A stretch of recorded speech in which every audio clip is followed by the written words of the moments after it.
Catherine, and thank you, Minister, for coming to the House today.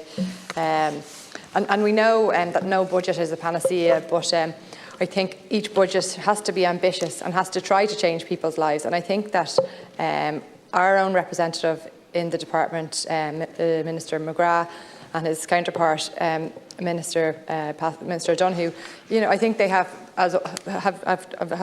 come out with a progressive budget that lays the foundations in many aspects to ensuring people have better lives, especially when it comes to the childcare aspects and some other aspects. It's not perfect, but it goes some way to to giving a little back. But I think we have to remember that we're still in very much extraordinary times.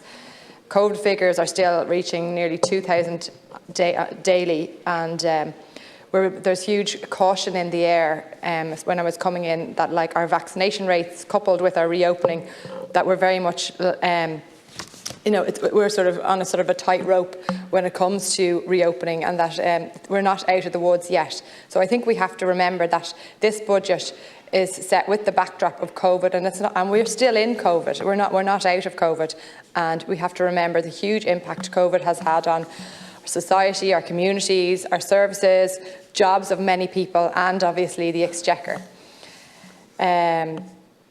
COVID, as we know, masked huge faults in our public services. We had lots of operations cancelled. We saw, that a beautiful young boy who's waiting for a scoliosis operation, and I'm sure his family were given the excuse of COVID for months and months, and it's obviously not right and it's not fair, and hopefully he'll get the operation he needs. But so many people's operations were cancelled and treatments delayed, and people were cut off from seeing their loved ones at the very end of life. And all of this is going to it's going to simmer up, and it's going to we're going to see the really devastating consequences of COVID.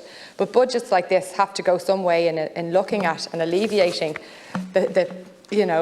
alleviating the sort of devastation left by COVID, but also going some way to try and repair society after the hugely damaging effect of COVID. So we know, and I'm not the Minister for Finance, and I know everyone we can relay the statistics, but it has been a progressive budget. There's 520 million in income tax reductions. It's not huge amounts of money, but it is something that goes some way towards giving people an extra bit of disposable income. Obviously, the hospitality sector, as some of my colleagues say, have been given a commitment that will remain at 9% until the end of August, which is welcomed. Obviously, they would like to see this VAT rate remain there perhaps longer term. We've seen an increase in the second band of USC. We saw an minimum increase in minimum wage. I think as a House we need to do more to ensure that there is a living wage for people on low incomes.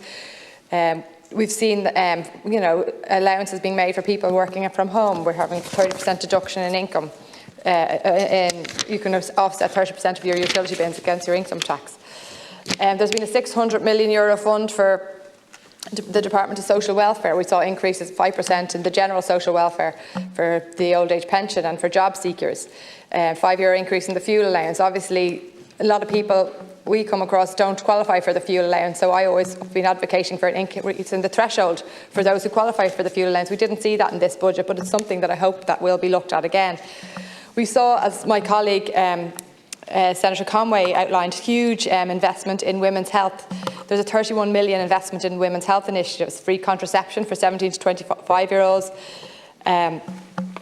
We've seen a huge increase in the national maternity, huge increase in funding in the National Maternity Strategy, which involves funding for the recruitment of obstetricians, doctors, midwives. We've seen endometriosis clinics opening up. A lot of my colleagues in the channel have done tremendous work in relation to this, advocating for those with endometriosis, namely Lisa Chambers and Erin McGrethan and myself and Lorraine. And we've seen perinatal genetics clinics opening up, huge investments in SATU, the sexual assault treatment unit in the Rotunda, who do amazing work supporting those who have been sexually assaulted. We've also seen menopause clinics opening up and a start of addressing period poverty. I think But just to finish up, I have 17 seconds. What I was hoping I would have seen is more investment in therapies for children with additional needs. I was really disappointed we weren't seeing that. But I know, like many of the people said today, that we're going to see a health budget in December, and hopefully we will see a large proportion of monies put towards additional services for those with additional needs. The waiting lists for assessment, for OT, for speech and language, for psychology, it's absolutely outrageous. Even once you're assessed, and you're approved for treatment, you may only get 2 or 3 treatments a year, and it's absolutely shocking. So I would hopefully that the health budget will address some of those. Thank you for your time.